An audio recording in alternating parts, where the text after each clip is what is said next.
por gracia, yo no puedo mirar a uno como yo soy mejor que tú. El judío no podía decirle al gentil, yo soy mejor que tú porque de mí vienen las promesas. Porque las promesas le fueron dadas por gracia.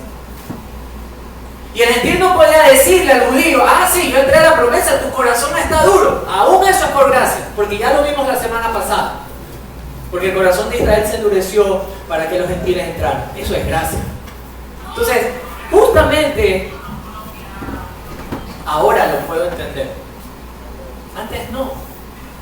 Antes no podía entender eso. Pero ahora que he recibido la misericordia de Dios, no miro a otro como menos que yo. ¿Por qué? Porque todo lo que tengo, lo tengo por gracia. Lo comprendo ahora. Hay otro punto que quisiera que revisemos en el verso 4 en adelante. Ahora que he recibido la misericordia de Dios, debo usar mi don para servir. Ahora que he recibido la misericordia de Dios, tengo que usar mi don para servir. Y quiero hacer un pequeño pausa porque este punto de usar el don y no mirar a alguien como menos que otro están muy conectados. Usted sabe que cuando una persona se cree más que otra, literalmente pierde la voluntad de servir al otro. Yo estaba revisando un poco la historia y la Biblia nos deja ver que todos somos, en Cristo todos somos iguales. Para Dios todos somos iguales. Hombres, mujeres, todos somos iguales. Tienen diferentes roles, pero todos somos iguales en valor. Más o menos en los 1600, cuando América es conquistada y colonizada, hasta aproximadamente 1960, se vive una etapa donde, aunque la esclavitud había sido abolida, 1950, 1960, donde sale esta lucha por los derechos humanos y civiles, yo creo que salió lo peor de Estados Unidos, por ejemplo. Era común ver cómo el pensamiento de la raza de los blancos consideraban menos a la raza de los negros. Y era visible que uno en un bus tenía una sección de blancos y luego los negros. O los baños de blancos y baños para negros. Y es en esos años donde se levantan hombres como Martin Luther King o Rosa Parks y salen en la lucha y sufrieron. ¿Por qué? Porque había el pensamiento que los blancos eran más que los negros. ¿Qué perdieron los blancos cuando tenían ese pensamiento? Sino la voluntad de servir a alguien de raza negra. Cuando todos somos iguales, sin importar el color de nuestra piel. Somos iguales delante de Dios.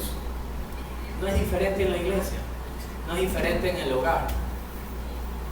Cuando una persona que ejerce, no sé, pues, un puesto de liderazgo o de servicio, me gusta más llamar una posición de servicio como un pastor o un diácono, llega a creerse más que otro, es cuando uno deja de servir. O cuando un padre se cree más que un hijo. Tienen roles diferentes, quiero tal vez hacerme entender bien, hay roles diferentes.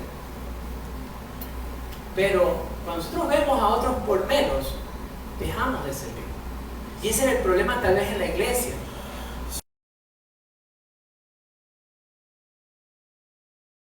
Alguien que obtiene la verdad y la explica de manera súper simple. Yo creo que nuestro hermano David no ha venido hoy día. Vamos a revelar. Tal vez nos esté escuchando. Entonces, es alguien que, como él, que puede enseñar. Él coge un versículo dificilísimo y lo enseña súper bien. Entonces, el de la exhortación, este es hermoso. El de la exhortación, a veces uno piensa que la exhortación es como retarle a alguien. No, y la exhortación es súper chévere. Es como caminar junto, animando.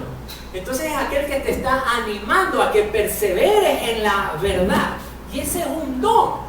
Hay hermanos que cuando uno lo ve bajoneado y tienen hasta el tono de voz para decirle, a ver, vamos para adelante, levántate en Cristo Jesús, vamos, aleluya, y vamos orando, y vamos, y uno se para así. Tienen un don hermoso para acompañar y motivarnos en la fe. El otro don es el de repartir, hacerlo con liberalidad. Y esto es lindo porque es distribuir equitativamente lo que se recibe. Entonces, Dios puede ser que bendiga de una u otra manera alguna vida, algún trabajo, se recibe un recurso y simplemente se lo distribuye, se lo otorga. Ese es el don. Luego, el que preside es aquel que es como que va adelante, que es el responsable, el que va hacia adelante. Y el de la misericordia, este es hermoso. Mire, ¿por qué? El buen don de la misericordia conlleva acción. Es condolerse por lo que está pasando, pero hacer algo. No es como que, pobrecito Tito, se puso rojo y va a estar con la presión alta y el chico, oremos. Sí, hay que orar. Pero la acción sería, llevémoslo al médico, porque se habrá puesto rojo, la presión tendrá alta, los triglicéridos, ya lo van a ver, pobrecito. Se puso más rojo. No, es aquel que mira una condición, se conduele y actúa. Entonces, lo que llama la atención aquí es que todos estos dones que hemos observado son para usarse en comunidad.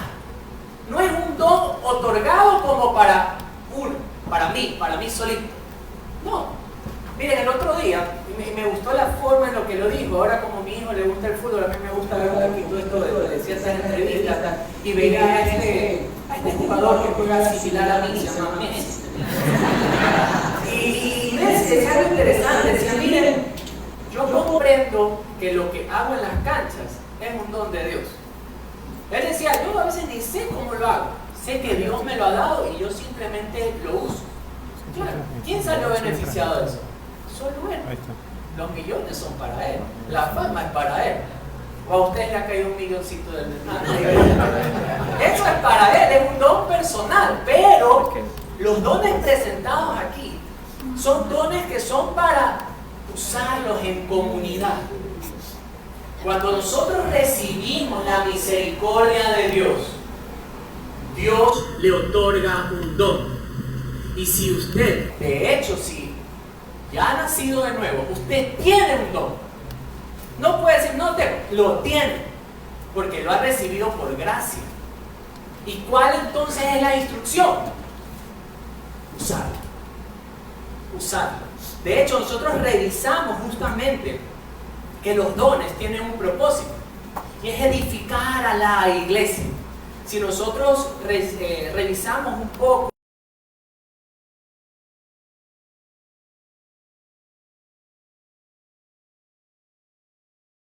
de la iglesia, cuando él escribe a la iglesia de Éfeso, justamente en el capítulo 4, él también dice que los dones son para perfeccionar a los santos.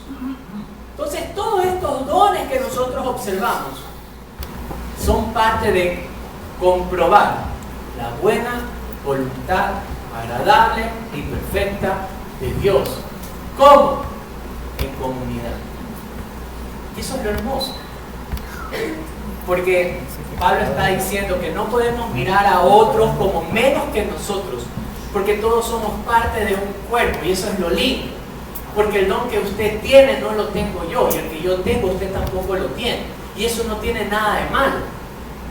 Lo malo está en no usarlo. Lo malo está en que si alguien está, no sé, triste, o alguien tal vez está pasando una necesidad y alguien tiene el don de misericordia y ve, no haga nada, ahí está el error. O si usted tal vez va en el bus ahí trepado, ¿verdad? Y tiene el don de la predicación y ve a hartísimas almas ahí, ¿qué es lo que debería hacer con su don? Usarlo.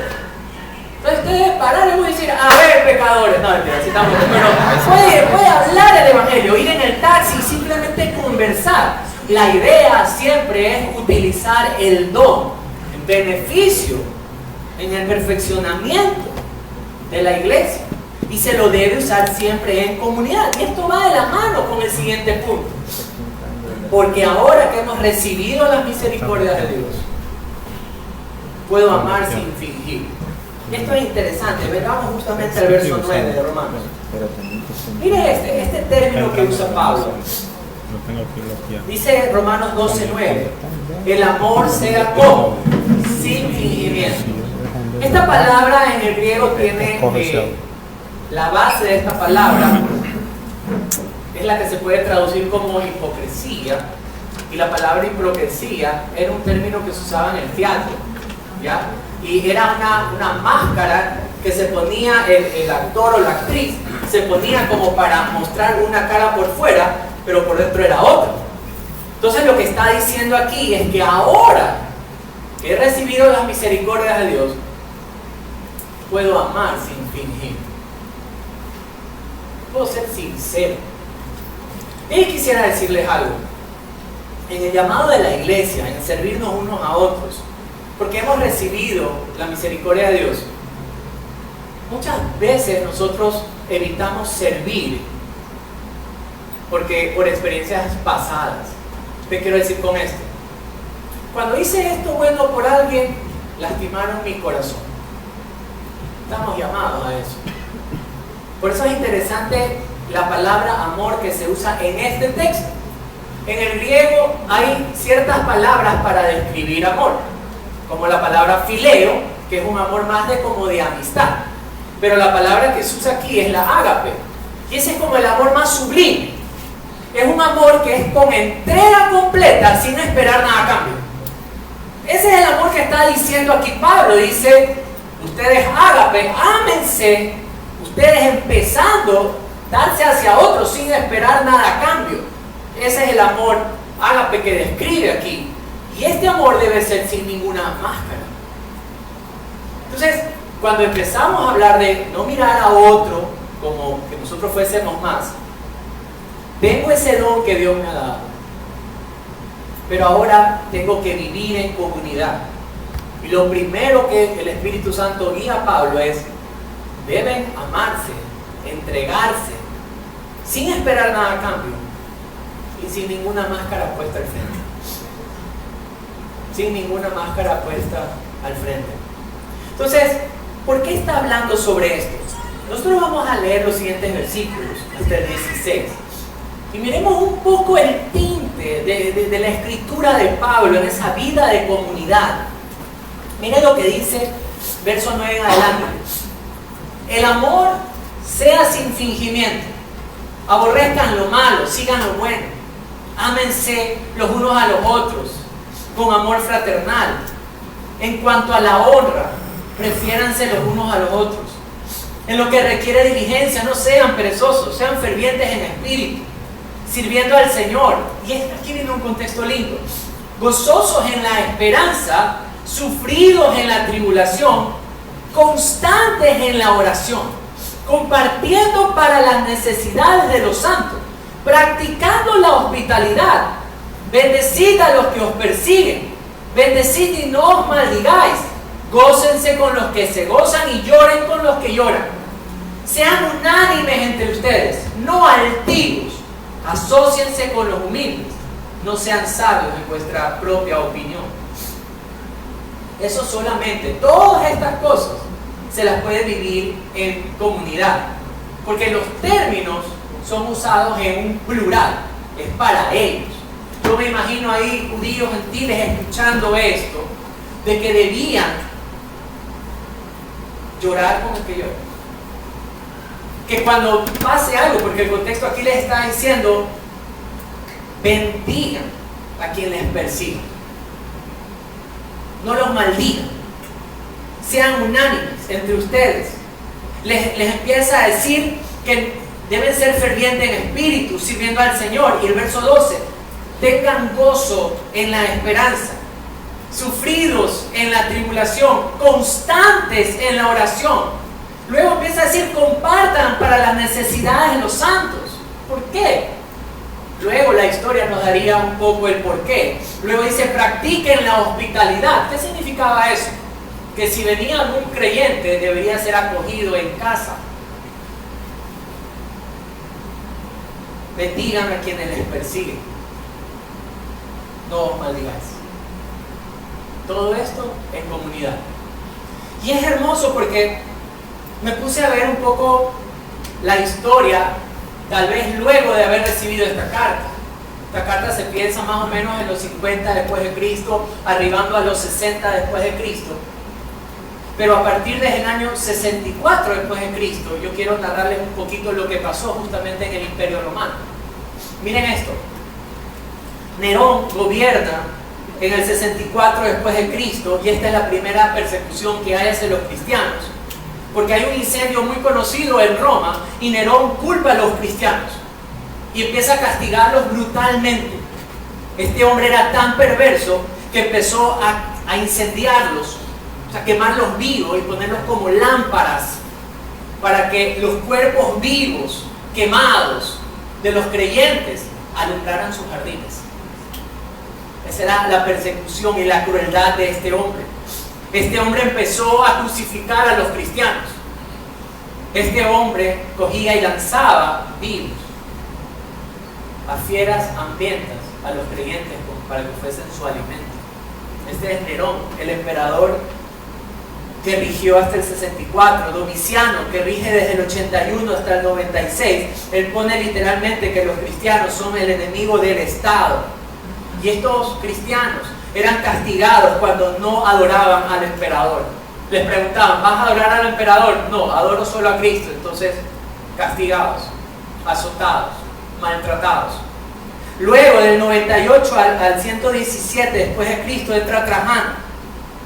Él fue un poco más tranquilo, porque le daba la oportunidad a los cristianos a que nieguen la fe. Entonces, cuando encontraban un cristiano, decía, si tú niegas tu fe, no te hacemos nada, y les perdonaban.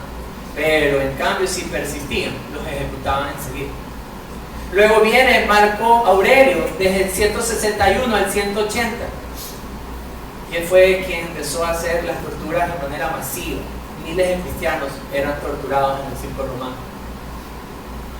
Luego vino Decio, del 249 al 251, y él les obligaba a los cristianos que tenían que hacer sacrificio a los dioses romanos, pero si se negaban, también eran crucificados, eran torturados. Y ni hay que hablar del último emperador. Este emperador fue quien empezó a destruir iglesias, a destruir las escrituras, a hacer ejecuciones en masa, a los tipo Adolfo Hitler. Los encontraban y eran torturados. Entiendo un poco más la carta. No podían verse más que otros porque sufrirían por igual. No podían dejar de usar sus dones, porque en el momento que entraban en una casa y cogían a una madre y la llevaban y la quemaban para que sea la lámpara del jardín del emperador, quedaban ahí otros creyentes en casa, un esposo, hijos, e iban a necesitar a alguien que les anime, les absorbe, les consuele. Querido hermano, usted ha recibido un don, ha recibido la misericordia de Dios, debe de usarlo. Hoy tal vez estamos tranquilos aquí sentados, pero la historia de la iglesia jamás ha sido algo pacífico. Todo lo contrario, perseguidos por la fe, por haber puesto nuestra confianza en nuestro Señor y Salvador. Entonces Pablo empieza a decirles, ustedes han recibido la misericordia de Dios, ahora deben empezar a vivirla. Y la última parte es la más hermosa, porque ahora que hemos recibido la misericordia de Dios, sí podemos reflejar a Cristo. Venga conmigo, por favor. El mismo Romanos capítulo número 12, verso número 17. Dice la Biblia, no paguéis a nadie mal por mal. Procurad lo bueno delante de todos los hombres. Si es posible, en cuanto dependa de vosotros, estad en paz con todos los hombres. No os venguéis vosotros mismos, amados míos. Dejad lugar a la ira de Dios, porque escrito está, mía es la venganza, yo pagaré, dice el Señor. Así que si tu enemigo tuviere hambre, dale de comer.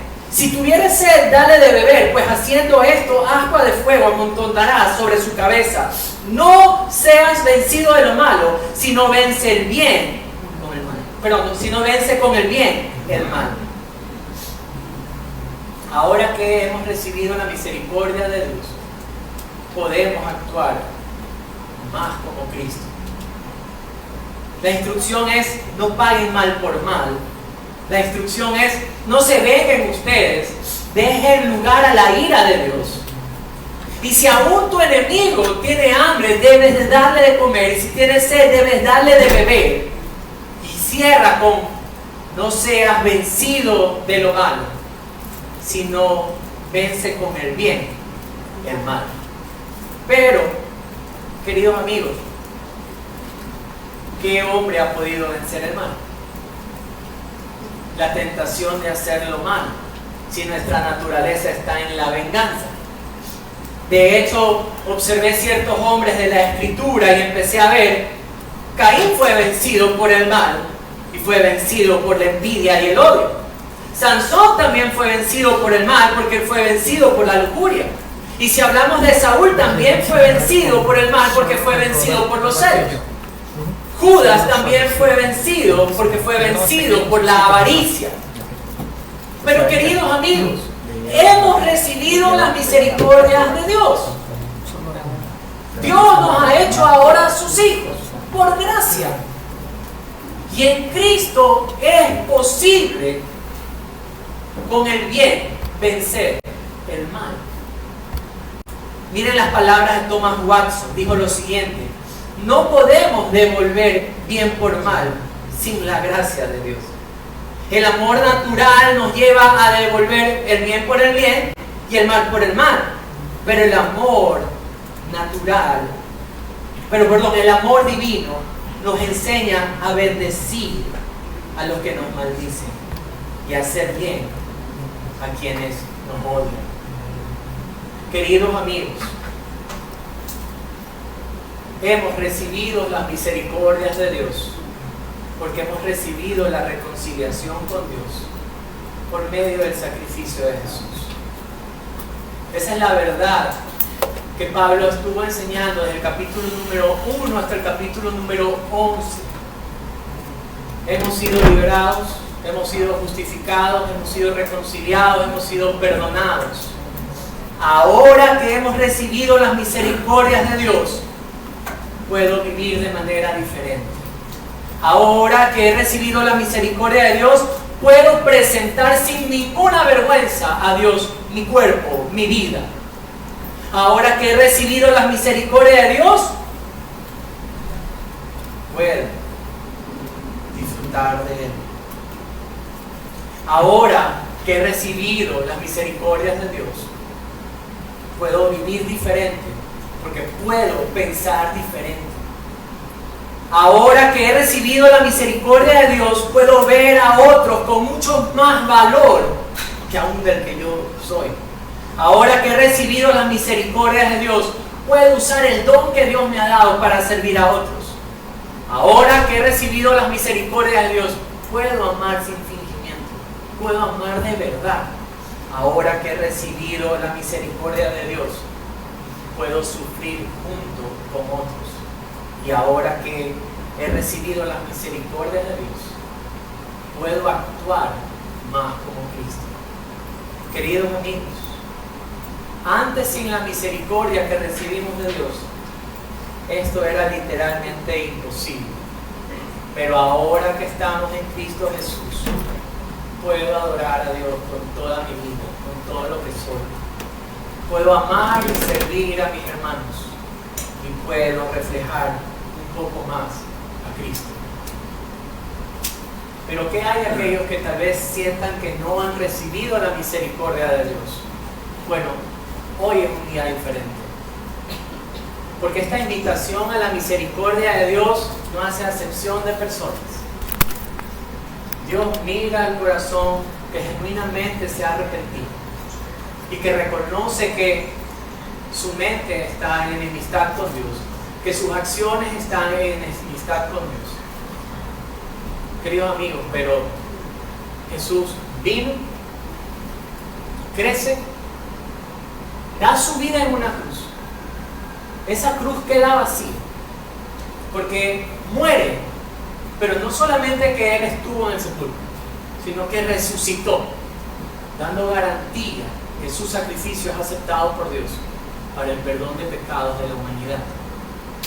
Y si tu corazón genuinamente está buscando a Dios y el perdón de Dios, es solamente entregar tu corazón genuinamente y decirle: Señor, perdona mis pecados, hazme uno de tus hijos, quiero recibir de tus misericordias. Y Cristo simplemente lo hace. Y es ahí cuando tu vida puede ser diferente. Oremos. Señor, en esta mañana te damos gracias por tu gran amor, por tu misericordia. Porque hoy a través de la Escritura hemos comprendido algo hermoso.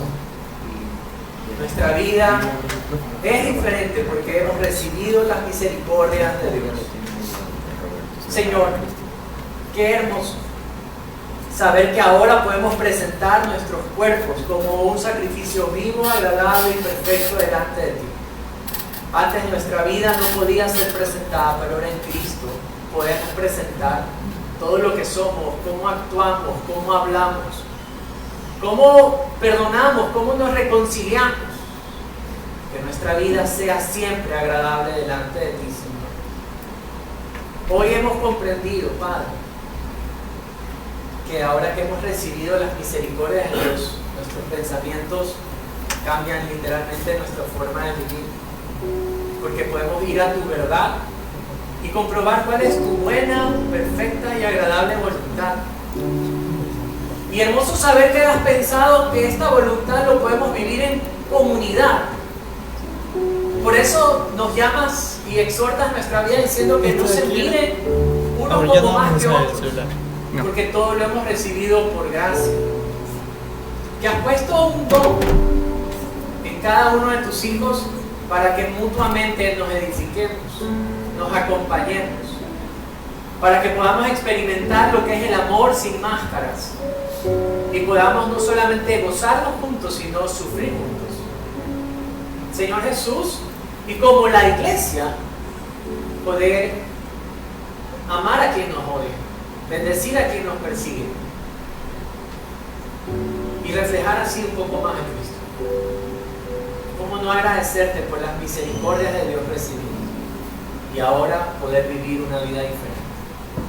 Y sí te ruego por aquellos hombres y mujeres, jovencitas y jovencitos que tal vez hoy estén presentes en este lugar, anhelando recibir tus misericordias. Señor, que sea tu Santo Espíritu trayendo ese convencimiento sobre ellos, sabiendo que la vida de todo hombre, las acciones de todo hombre no alcanzan para poder tener una relación contigo. Esto proviene de ti. Y que hoy tal vez puedan, de manera humilde, entregar sus corazones a ti, para conocer toda bendición con la que tú bendices a tus hijos para hacer de ellos una nueva criatura. Te doy gracias, Señor, por este tiempo y preparamos nuestros corazones para poder expresarte a través de un cántico nuestra respuesta, la respuesta de nuestro corazón hacia ti. En el nombre de Jesús, amén. Podemos ponernos de pie para el cántico de respuesta, por favor.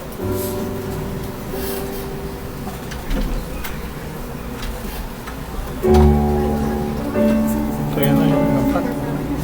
Anda, hay un problema, anda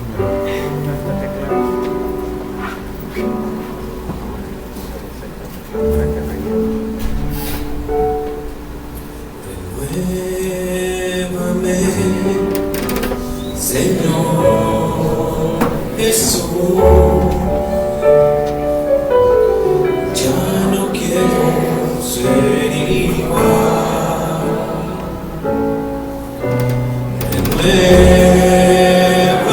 Renuévame, Señor Jesús, pon en mí tu corazón,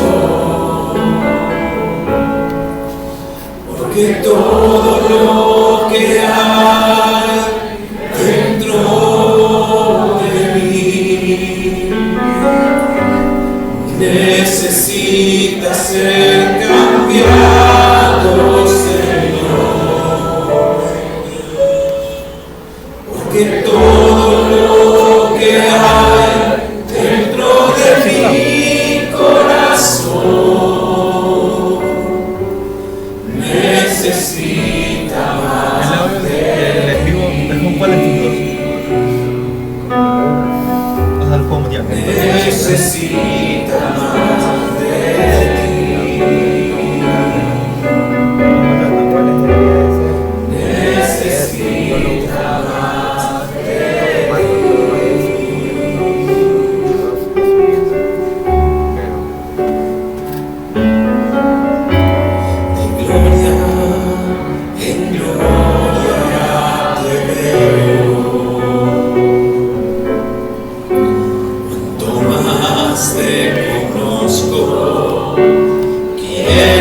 saber más de ti.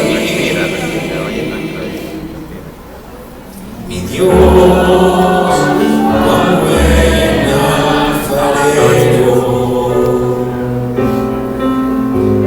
quebrántame, transfórmame, moldéame a tu imagen, Señor. Quiero ser más como tú. En la vida como tú. Saturarme de tu espíritu y reflejar al mundo tu amor. Quiero ser más como tú, ver la vida como tú, saturarme de tu espíritu y reflejar al mundo tu amor. Y reflejar